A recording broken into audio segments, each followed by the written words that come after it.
लोकसभेसाठी प्रकाश आंबेडकर हे अकोला पिंजून काढणार असल्याचं कळत आहे।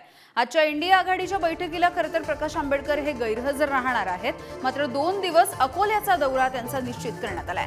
रिसोड मतदारसंघामध्ये प्रकाश आंबेडकर हे जाणार आहेत आणि तिथल्या कार्यकर्त्यांसोबत सुद्धा संवाद साधणार आहेत। त्यामुळे आगामी सगळ्या निवडणुकांच्या पार्श्वभूमीवरती आता या दौऱ्यांना सुरुवात झालेली आहे आणि प्रकाश आंबेडकर हे अकोला पिंजून काढणार असल्याचं कळत आहे।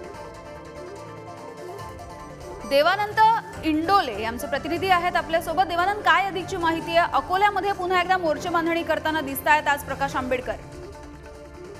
नक्कीच प्रकाश आंबेडकरांनी कालपासूनच आपल्या अकोला लोकसभेच्या या दौऱ्याला सुरुवात केलेली आहे। हा जो अकोला लोकसभा मतदारसंघ आहे हा प्रकाश आंबेडकरांचा गड आलेला आहे आणि याच मतदारसंघामध्ये वाशिम जिल्ह्यातील रिसोड आणि मालेगाव हे 2 तालुके आणि रिसोड विधानसभा ही या अकोला मतदारसंघात येत असते।